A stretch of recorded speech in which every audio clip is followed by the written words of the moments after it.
الرحمان، قائد جمعیت حضرت مولانا فضل الرحمان، قائد انقلاب اسلامی حضرت مولانا فضل الرحمان، قائد ملت اسلامیہ حضرت مولانا فضل الرحمان، جامعہ خیر المدارس، وفاق المدارس، جمعیت علماء اسلام حضرت مولانا فضل الرحمان.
میرے لیے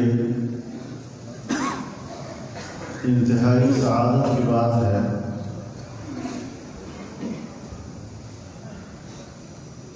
کہ اس مبارک علمی اور روحانی مجلس میں آپ کے ساتھ شریک ہو رہا ہوں۔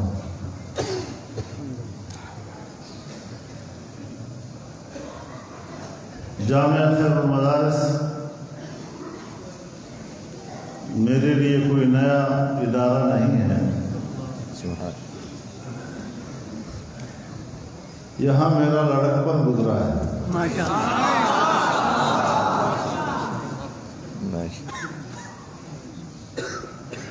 حضرت الشیخ مولانا خیر محمد صاحب رحمہ اللہ کی مجلسیں مجھے نصیب ہوئی ہیں.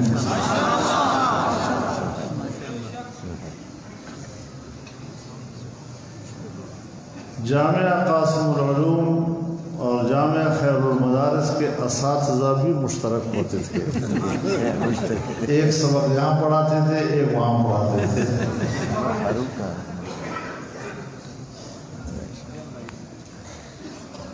اور ہم سب کے لیے جو بڑے اعزاز کی بات ہے کہ آج اس اجتماع میں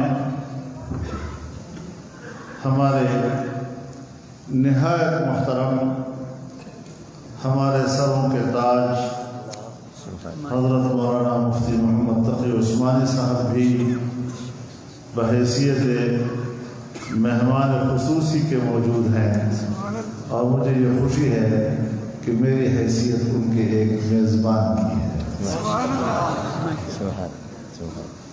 اس لیے کہ ملتان میں رکھا سن 1961 میں ملتان آیا تھا. میری پیدائش 1961 کی ہے.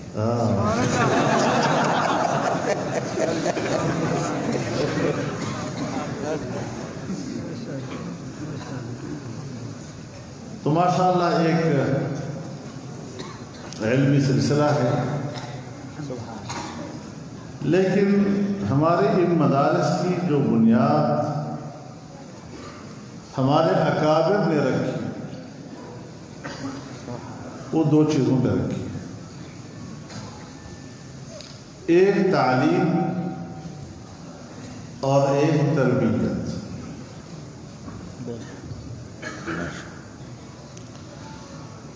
اور یقیناً ان کے نظر میں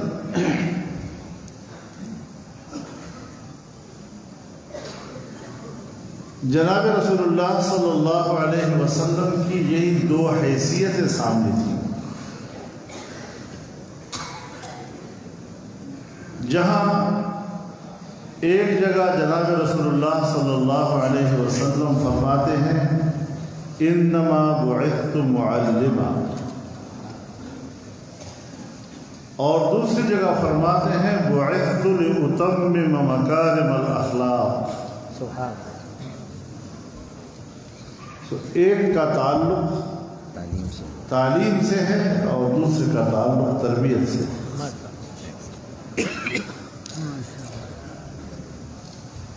اس سے آپ اندازہ لگائیں کہ ہمارے اکابر کی نصاب تعلیم اور ہمارے ان دانشگاہوں کی بنیاد کس منہج پہ رکھی گئی. جہاں قرآن پڑھایا جائے، جہاں حدیث پڑھائی جائے، جہاں فقہ پڑھایا جائے، وہاں پر عملی زندگی بھی اس کے مطابق ڈھالنا، یہ بھی ان مدارس کی نصاب میں شامل ہے. ہم دیکھتے ہیں بہت بڑے بڑے مدارس، آکسفورڈ، کیمبرج، پاکستان کے اندر beaten house, burn hall, Aitchison, پتہ نہیں کیا کیا نام، بڑے بڑے نام ہوتے ہیں یہاں پاکستان میں. اور جو علوم وہ ان کو عطا کرتے ہیں، میں ان کی ان علوم کے معیار کا بھی انکار نہیں کرتا. بڑی بڑی فیسیں لیتے ہیں، 1-1 لاکھ 2-2 لاکھ تک ماہانہ کی فیسیں. اور پھر اگر آپ ان کی اقامت گاہوں میں رہتے ہیں تو اس کے الگ سے خرچے، اور اس میں تعلیم حاصل کرنے والے بھی پاکستان کا ایک خاص طبقہ ہوتا ہے جسے ایلیٹ کلاس کہتے ہیں. لیکن جہاں تک اخلاقی پہلو ہے، علوم کے مطابق ان کی تربیت کا تعلق ہے، اس پہلو میں بہت زیادہ فقدان پایا جاتا ہے.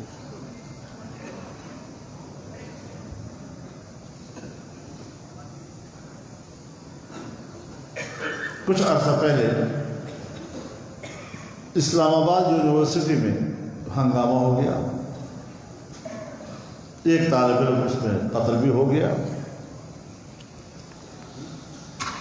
اور ابھی تک وہ ہنگامے جاری ہیں، اور ادارے کا چیئرمین، اس کے اساتذہ، ان کے ذمہ داران ان کے سامنے کھڑے ہو کر ان کو گالیاں دینا، شور شرابہ کرنا، غلغپاڑا کرنا، یہ چیزیں بھی چل رہی ہیں وہاں پر۔ اور اس یونیورسٹی کا نام بھی اسلامی یونیورسٹی ہے، علم بھی ہے اس کے اندر، بڑے باکمال لوگ وہاں پیدا ہوتے ہیں، لیکن اخلاقی پہلو اس کا بالکل وہاں تہی دامنی۔ الحمدللہ ہمارے اکابرین ہر طالب علم کو جہاں علم سے آراستہ کیا ہے، وہاں 2-3 باتیں خاص طور پر ان کو سمجھائی گئی۔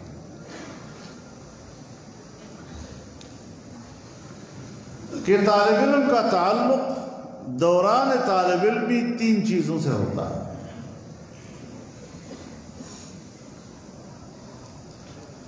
مدرسے سے، کتاب سے، اور استاد سے۔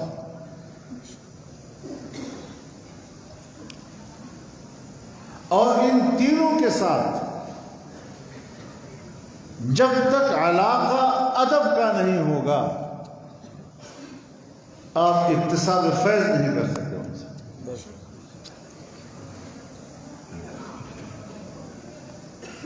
مدرسہ مادر علمی ہے، ماں ہے۔ 8-10 سال تک آپ کو اپنے آغوش میں پالتا ہے،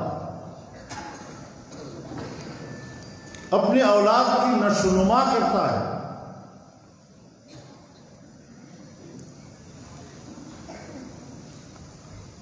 اب ایک شفیق ماں ہو،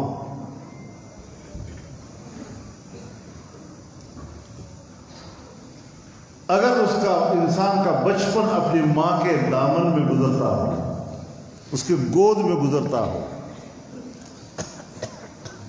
تو جس وہ بڑا ہو جائے اور گود سے بے نیاز ہو جائے تو پھر اس کے بعد وہ ماں نہیں رہے گی۔ پھر جوان ہو جاتا ہے، پھر شادی ہو جاتی ہے، بال بچے دار ہو جاتا ہے، اپنی ایک نئی زندگی کا آغاز کر لیتا ہے، اپنا کاروبار شروع کر لیتا ہے۔ اب وہ ماں سے عملی طور پر منقطع نظر آتا ہے، لیکن پھر اس کے بعد پھر وہ ماں نہیں رہے گی اس کی، بالکل رہی۔ اور پھر جو آپ کے پاس کتاب ہے، اس کتاب کے اندر آپ کی غذا ہے، یہ غذا کے ذخائر ہیں جس سے آپ کی روحانی نشو و نما ہوتی ہے، حقیقی معنوں میں آپ انسان بنتے ہیں، ورنہ انسان اپنی طبیعت میں حیوان ہے، جبلی طور پر وہ حیوان ہے، اس کے اندر بہیمیت ہے، اور بہیمیت بھی ایسی کہ عام بہیمہ بھی اس کی بہیمیت کا مقابلہ نہیں کر سکتا۔ لیکن جب اس کے اندر اعتدال آتا ہے، شائستگی آتی ہے، تو وہ علوم کی وجہ سے آتی ہے۔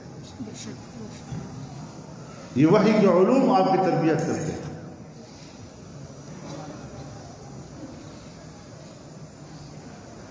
تو پھر اس کتاب کا بھی ادب ہونے چاہیے۔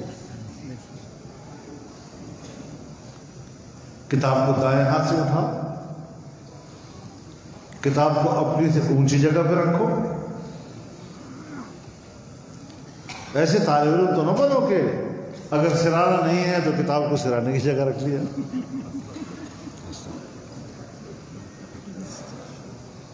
اور ایسا طالب علم جو امتحان میں نقل مارتا ہے وہ پتہ نہیں کتاب کہاں لے جا کر اس سے نقل.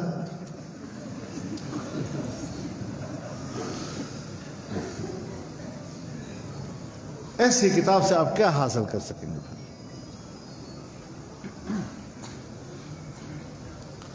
اور استاد کی حیثیت باپ کی ہے. ساری رات محنت کرتا ہے کتابوں کے ذخیرے سے آپ کی استعداد کے مطابق غذا چن چن کر تیار کرتا ہے اور پھر آپ کو آپ کے استعداد کے مطابق سے وہ کھلاتا ہے. اور تب جا کر ہم ایک انسان بنتے ہیں، لوگوں میں بیٹھنے کے قابل ہو جائیں. تو ان تین چیزوں کے ساتھ جب ایک طالب علم کا تعلق ادب کا ہوگا تو کچھ حاصل کر لے گا.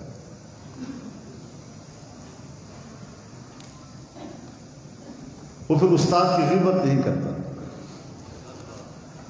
استاد کی برائی سن نہیں سکتا. کوئی اس کے سامنے استاد کی غیبت کرے فوراً کہتے ہیں بھائی میرے استاد کا خیال کرو. ایسا نہ بنو کہ وہ کہتے ہیں کہ شب جمعہ کو طالب علم فارغ ہوتے ہیں تو کمروں میں بیٹھ کر گپے مارتے ہیں، تو ایک طالب علم کو نیند آ گئی تو وہ چارپائی پہ لمبا ہوا اور ساتھیوں سے کہا کہ جس وقت استاد کی غیبت شروع ہو تو خدا کے لیے مجھے اس وقت ضرور اٹھائے. اس لذت سے میں محروم نہ رہ جاؤں گی.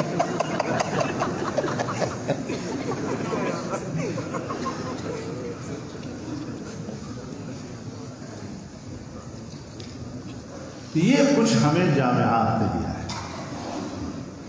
مقصد زندگی ہمیں بتایا ہے.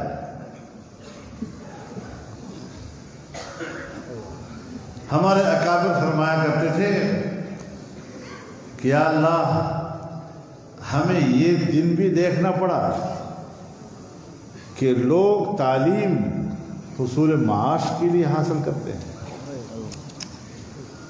تعلیم تو انسان بننے کے لیے حاصل ہے. تعلیم تو روشنی ہے، نور ہے، اور پھر وحی کا نور. ایک طرف اللہ نے آپ کو عقل عطا کی ہے، اس عقل کو اگر وحی کی خارجی روشنی مہیا نہیں ہے تو عقل آدھی نہیں جاتی. ہماری آنکھوں میں بینائی کی طاقت ہے، لیکن اگر یہ بتیاں جلا دی جائیں اور رات کی اندھیرا ہو تو قوت بینائی بالکل بحال ہوتی ہے، لیکن خارجی روشنی اس کی رہنمائی کے لیے موجود نہیں تو اندھیرا کچھ بھی نظر نہیں آتا. حالانکہ آنکھیں بھی ٹھیک ہیں، بینائی کی قوت بھی ٹھیک ہے، سب کچھ نہیں ہے.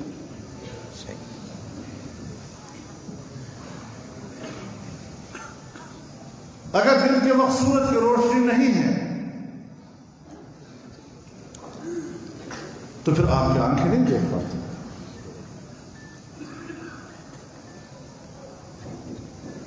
اگر آپ کے کانوں تک لہریں نہیں پہنچتی، جیسے آپ کسی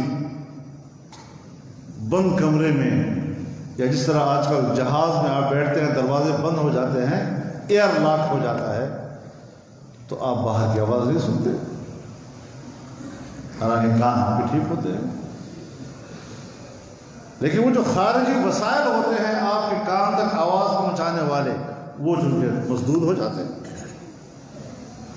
اسی طریقے سے جب عقل کو وحی کی رہنمائی حاصل ہوتی ہے تو پھر اس کے بعد عقل صحیح فیصلے کرتا ہے. یہ اہتمام ہمارے مدارس میں ہے، اور امریکہ سے لے کر پاکستان تک دنیا بھر کی حکومتیں آج تمام توانائی اس بات پہ صرف کر رہی ہے،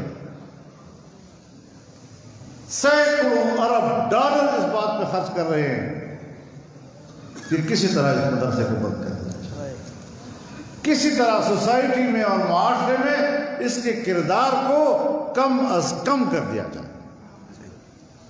یہ ایجنڈا ہے.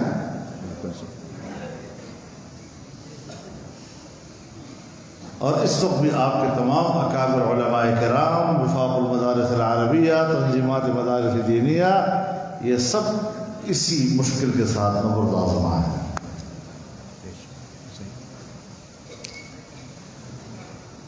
تو ایک مشکل مرحلے سے ہم گزر رہے ہیں، تو یہ آپ کے مد نظر بھی ہونا چاہیے، اور اس کے لیے آپ تنہائیوں میں بھی اللہ کے سامنے گڑ گڑائیں کہ الہ العالمین ہمارے اس سلسلے کو جانے سے۔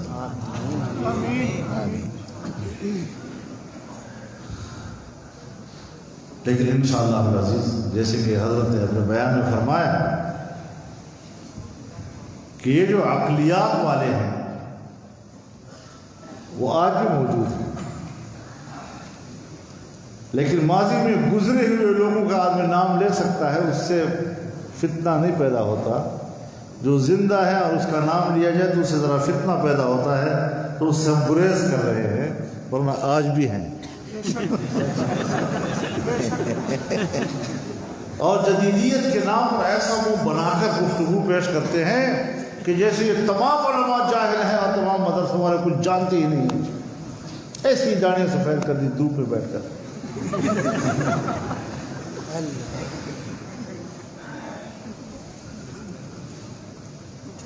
اور کہتے ہیں ہم کنفیوژن دور کرتے ہیں۔ زکوٰۃ کس چیز میں ہونی چاہیے، نصاب کس میں کتنا ہونا چاہیے، کس پہ فرض ہے کس پہ فرض نہیں، قرضے پہ ہے یا نہیں ہے۔ کہتے فلاں مولوی صاحب سے پوچھ لو، کہے گا اسلام میں زکوٰۃ ہے ہی نہیں، کنفیوژن ختم۔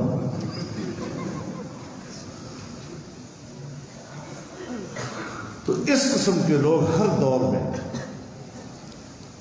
جو اپنے آپ کو کہتے ہیں ریشنل قسم کے لوگ، اور یہ بات بھی ذہن میں رکھیں کہ اس قسم کے خیالات کو قبول کرنے والے زیادہ تر لوگ ہمارے کالجوں یونیورسٹیوں میں رہتے ہیں، اس لیے کہ قرآن و حدیث کے حوالے سے ان کے پاس رہنمائی نہیں ہوتی، تو پھر وہ عقل پر ہی اکتفا کرتے ہیں اور اسی حوالے سے سوچتے ہیں، چاہے وہی کچھ کہتا ہو۔ اور پھر جب آپ لوگ ہوں گے تو آپ کے سامنے ایک بات کہی جائے گی، قیاس تو یہ کہتا ہے، فلانے امام کا اجتہاد تو یہ کہتا ہے، تو جب آپ غور کریں گے تو وہ صحیح ہوگا، قیاس بھی صحیح ہوگا، اجتہاد بھی صحیح ہوگا، لیکن دوسری طرف سے کہا جائے گا نہیں نص اس کے خلاف ہے، تو جب آپ کے مد نظر یہ بات آئے گی کہ نص اس کے خلاف ہے تو بس وہ اجتہاد کیا نص پہ عمل کرو۔ اب یہ اصول آپ کو پڑھایا جاتا ہے، وہاں نہیں پڑھایا جاتا،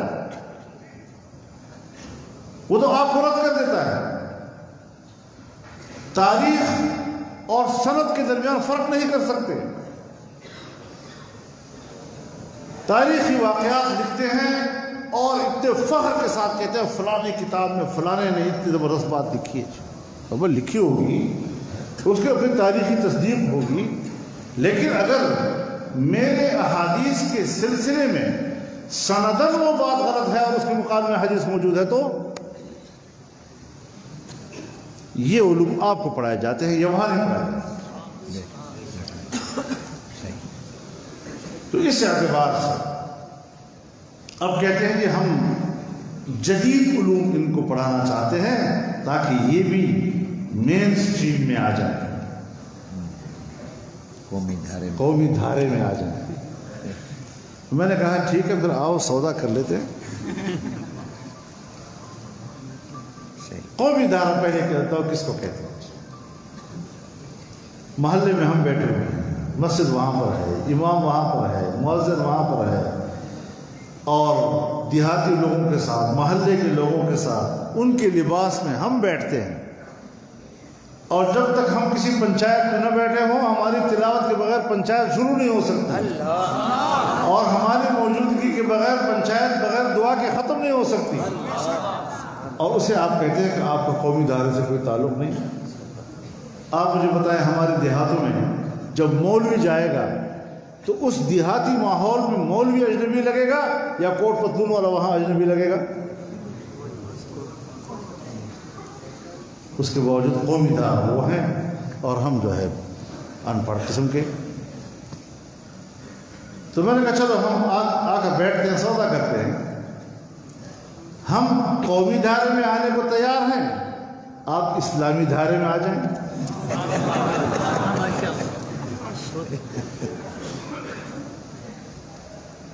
وہ اسلامی دھارہ قبول نہیں کریں گے. جب انہوں نے کہا کہ مدارس کی اصلاحات، تو ہم نے احتجاج کیا اس کے اوپر کہ آپ کون ہوتے ہیں مدارس کے بارے میں یہ کہنے والے؟ مدارس کی اصلاحات، تعلیمی اصلاحات کے بارے میں آپ ہمیں کوئی مشورہ دیں گے تو آپ کے اداروں کی اصلاح کے لیے ہم بھی آپ کو مشورے دیں گے. اگر آپ مجھے کہیں گے کہ مدرسے میں یہ مضامین کا اضافہ کر دو تو پھر ہم بھی آپ سے کہیں گے کہ اسکول کالج یونیورسٹی میں ان مضامین کا اضافہ کر دو. ہم نے کہا توہین ہے ہماری مدارس کا اصلاحات. کیا مطلب ہے؟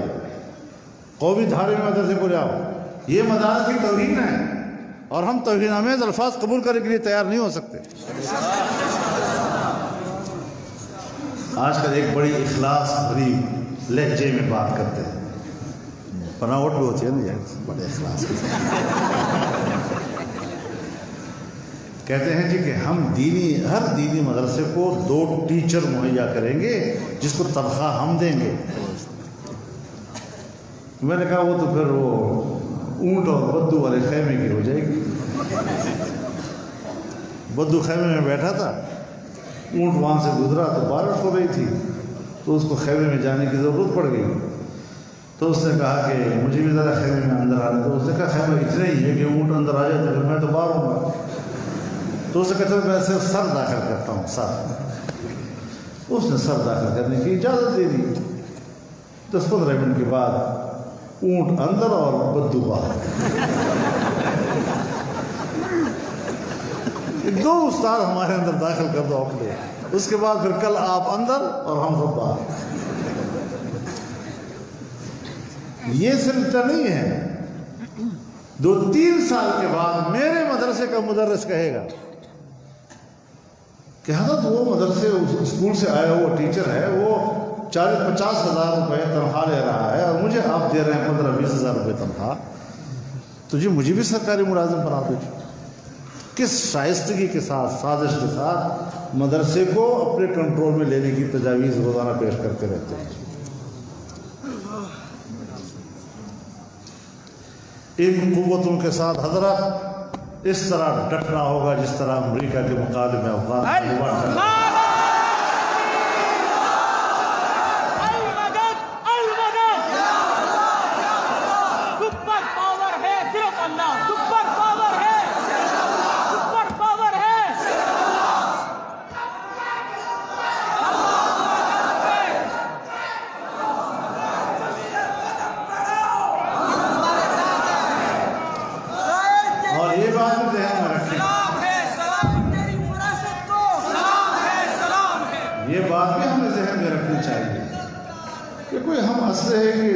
زور سے نہیں لڑ رہے،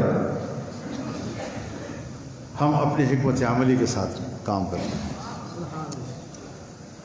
حکومت کے پاس تو بڑے وسائل ہوتے ہیں، طاقت ہوتی ہے، فوج بھی ہے، پولیس بھی ہے، پتہ نہیں کیا کیا طاقت کا سرمایہ سب ان کے پاس ہوتا ہے. ہمارے پاس تو کچھ نہیں ہے، ہم تو خالی کل جہاد ہے. لیکن اگر ہمارا عزم مضبوط رہا اور ہمارے درمیان وحدت رہی تو کوئی مائی کالار مدرسے کی طرف ٹیڑھی آنکھ سے نہیں گئی. ہماری اسٹیبلشمنٹ سے لے کر امریکہ تک کے خواب بکھر جائیں گے اور کبھی شروع دیتا بھی نہیں. اس عزم کے ساتھ چلو، خیر خیریت ہو جائے گی.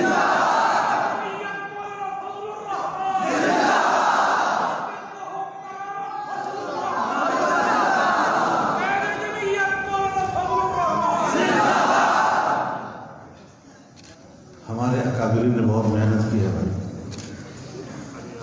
معمولی بات نہیں ہے. اور ہم نے بڑی وضاحت کے ساتھ ان سے باتیں کی.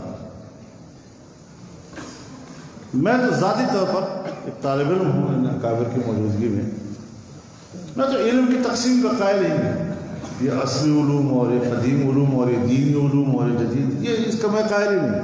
علم علم.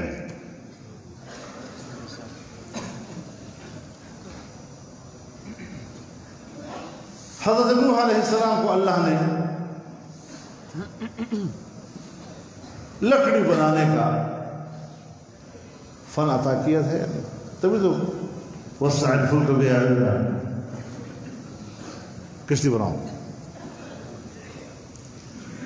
حضرت داؤد علیہ السلام کو اللہ نے لوہے زرہ بنانے یہ فن دیا تھا نا، وَأَلَنَّا لَهُ الْحَدِيدَ صنعت لبوس لکم.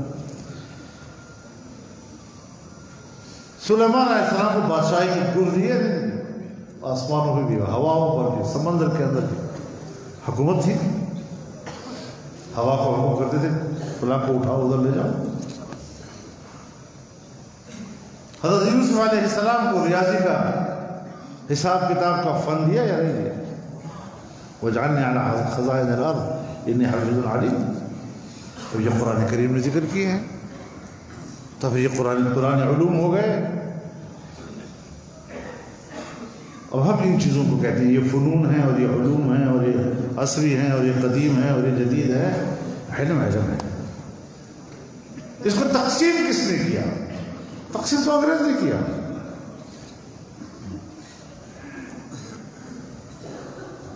اور حضرت شیخ الہند رحمہ اللہ جب مالٹا سے واپس آئے تو اپنے 3 یا 4 اس وقت کے قداور شخصیات کو ساتھ لے کر، جس میں ابوالکلام آزاد بھی تھے، حکیم اجمل خان بھی تھے، حضرت شاہ مولانا حسین احمد مدنی بھی تھے، چلے گئے اور اس تجویز کو لے کر گئے کہ بھئی یہ تقسیم انگریز نے پیدا کی ہے، آؤ ہم تعلیم کو ایک کر لیں. جب پذیرائی نہیں ملی تو اسی علی گڑھ میں آپ نے جامعہ ملیہ کی بنیاد رکھی، وہی جامعہ ملیہ جو منتقل ہو کر آج دلی میں بہت بڑی یونیورسٹی. حضرت شیخ الاسلام مولانا حسین احمد مدنی رحمہ اللہ نے باقاعدہ نصاب تیار کیا اور پورے ہندوستان میں متعارف کرایا. پذیرائی نہیں دی کہ چلے. پاکستان بن گیا. حضرت مفتی اعظم مولانا مفتی مشفی صاحب رحمہ اللہ، حضرت کے والد گرامی، ان کی روایت کے مطابق کہ حضرت نے 3 سال یا 4 سال انتظار کیا اور یہ مشورہ دینا کہ اب نیا پاکستان بن گیا ہے، نئے علوم، ہم خود نیا نصاب بنائیں. یہاں کی بیوروکریسی نے گھاس نہیں ڈالا اور تب جا کر دارالعلوم کی بنیاد ڈالی. آج 70 سال کے بعد کیا ضرورت پیش آئی ان کو کہ وہ ہمارے پاس آ کر کہتے ہیں کہ جی ذرا ان معاملات کو ٹھیک کریں؟ اس لیے کہ 9/11 کے بعد امریکہ نے اس کے لیے اربوں ڈالر مختص کیے، آج بھی مختص کیے ہوئے ہیں، اور ان کا دباؤ ہمارے اوپر یہ ہے کہ جلدی سے مدرسے والے بات مان جائیں تاکہ 400 ارب ڈالر ہمیں فوراً مل جائیں.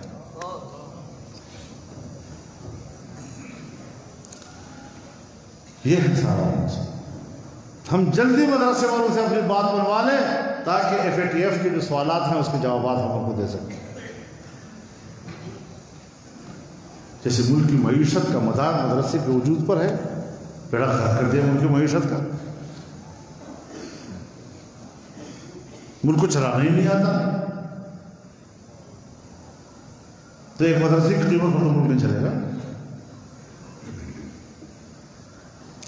تو اعتماد کا خطرہ ہے اور کوئی مسئلہ نہیں. اس اعتماد کو کیسے دور کیا جائے؟ اس میں احتیاط کی ضرورت. ہمارے حضرات تو مذاکرات کر رہے ہیں، میں تو مذاکرات ہی کے حق میں نہیں ہوں، لیکن اب چونکہ معاملہ ان کے حوالے ہے تو بس ٹھیک ہے، ہم بھی ساتھ جا رہے ہیں، اعتماد تو کریں گے اپنے ساتھیوں کے.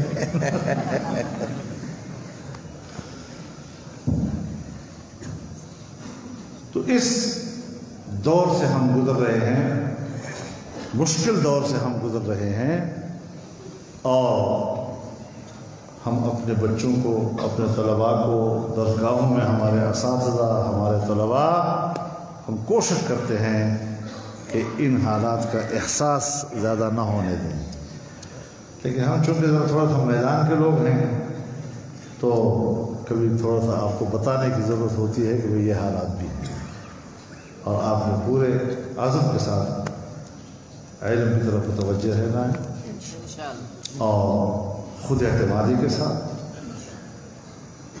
اور احساس برتری کے ساتھ کوئی معذرت خانہ انداز اختیار کرنے کی ضرورت نہیں۔ ہمیں ان کا علم معلوم ہے، آپ تو مدرسوں میں رہتے ہیں نا، ہم تو پارلیمنٹ میں ان کے ساتھ رہتے ہیں، یہ سارے وہی لوگ ہیں، ان کا علم بھی ہمیں معلوم ہے، ان کا تدبر بھی ہمیں معلوم ہے، ان کی تدبیر بھی ہمیں معلوم ہے، نہ انہیں تدبر کے مادے کا پتہ ہے نہ تدبیر کے مادے کا پتہ ہے۔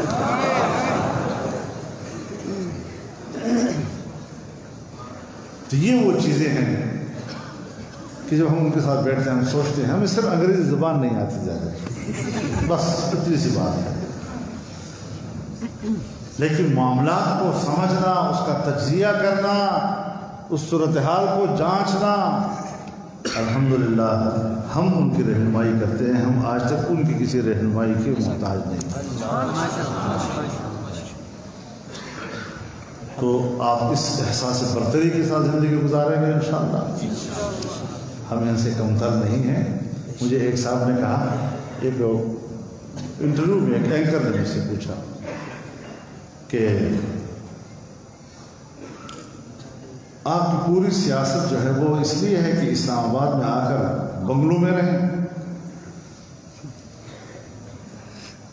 میں نے کہا جی آپ بنگلے والے چھوڑیں، آپ مجھے یہ بتائیں کہ آپ تو ہمیں ہر وقت ہمارا پیچھا کرتے ہیں، جب ہمارے پاس یہ بنگلے نہیں تھے اور ہم عوام میں جا کر بات کرتے تھے، پھر اس کے بعد ہم ایوانوں کی طرف آئے، پھر آپ نے ہمیں پارلیمنٹ کے اندر دیکھا، سنا، پھر آپ نے ہمیں کمیٹیوں کی اجلاسوں میں سنا، پھر آپ نے ہمیں پریس کانفرنسوں میں سنا، پھر آپ نے ہمیں انٹرویوز میں سنا، جو ہم عوام سے بات کرتے ہیں، اسمبلی کی بات، کمیٹی کے اندر بات، انٹرویوز میں ہماری بات، اس میں کوئی فرق کبھی آپ کو نظر آیا ہے؟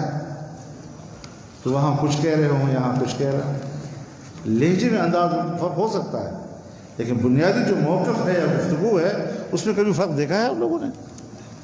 کہنے لگا نہیں۔ تو میں نے کہا اس کا معنی یہ ہے کہ بنگلہ جو ہے وہ ہمارے سیاست، نظریے اور موقف پہ اثر انداز نہیں ہوتی۔ پھر میں نے کہا دیکھو بات سنو، یہ جو بنگلے ہیں یہ ان لوگوں کے باپ دادا کی جاگیریں ہیں کیا؟ ابھی تو میں نے کہا 4-5 بنگلوں میں ہم آئے ہوئے ہیں، ہمیں سارے پر قبضہ کرنا ہے۔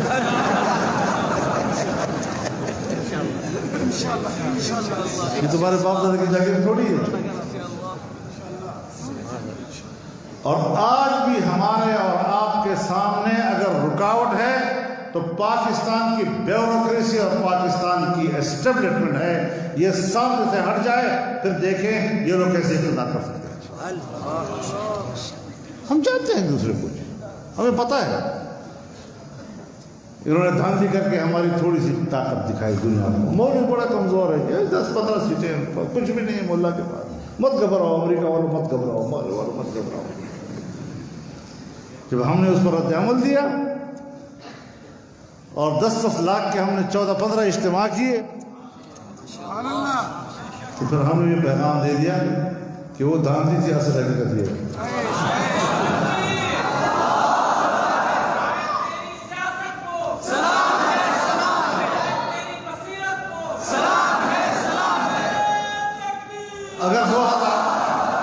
اگر 2001 میں دارالعلوم دیوبند کے 150 سالہ خدمات پر ہم کانفرنس کرتے ہیں اور 20 لاکھ سے زیادہ لوگ اس میں جمع ہوتے ہیں، اگر جمعیت علماء کا 7 سالہ ہم کرتے ہیں اور 50 لاکھ تک لوگ اس میں جمع ہوتے ہیں، کوئی اور پارٹی اتنے بڑا اجتماع کر کے دکھائے، تو پبلک ہے تو ہم کر رہے ہیں نا، لیکن گھٹیا حربے استعمال مت کرو، بس ہم اتنا کہتے ہیں، سنجیدہ ہو کر بات کرو، اپنے رویے میں شائستگی لے آؤ، دلیل کی طرف آؤ، ہم آپ کا احترام کریں گے، آپ ہمارا احترام کریں، اختلاف رائے بھی شائستگی کے ساتھ ہو سکتا ہے، لیکن کردار کشی کا کیا معنی؟ جھوٹ کا کیا معنی؟ بے سرپا بہتانوں کا کیا معنی؟ لیکن الحمدللہ ہم نے ان کو بھی پوری خوش اسلوبی کے ساتھ اس کا سامنا کیا اور آج بھی کریں گے انشاءاللہ۔ اللہ کی مدد چاہیے، بس اللہ کی طرف مدد رہے، اپنے اوپر گھمنڈ مت کرو، ہم کچھ نہیں، ہماری کیا حیثیت ہے؟ نہ انشاءاللہ مدارس پہ قبضہ ہوگا اور یہ جتنے بھی ہم نے 1400 سال 1500 سال گزار لیے ہیں، یہ کشمکش ہر دور میں رہا ہے۔ آپ تاریخ پڑھیں تو آپ کو اپنی تاریخ میں نظر آئے گا کہ ملک کے ملک جل گئے، کتب خانوں کے کتب خانے جل گئے، تعلیم گاہیں جل گئیں، علم کے ذخیرے جل گئے، لیکن پھر بھی موجود ہے آپ کے پاس، قرآن کریم بھی محفوظ ہے اور کیا کچھ محفوظ ہے۔ تو اللہ ہی حفاظت کرنے والا ہے، اللہ ہی یہ سلسلے چلانے والا ہے۔ نہ انگریز کی خواہش تھی کہ مدرسہ بنے، نہ امریکہ کی خواہش ہے کہ مدرسہ رہے، اور اس کے باوجود ہے اور انشاءاللہ رہے گا۔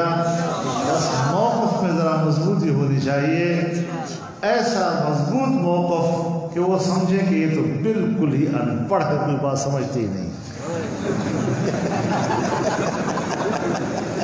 کس مخلوق سے بات کر پڑھ گئے، ہم کچھ کہہ رہے ہیں یہ کچھ اور کہہ رہے ہوتے ہیں، اس طرح بن جاؤ تو بس خیر خیریت ہو جائے گی۔ کوئی جبر ہمارے اوپر مسلط نہیں ہو سکتا، نہ جبر حکومت کر سکتا ہے۔ ہم حکومت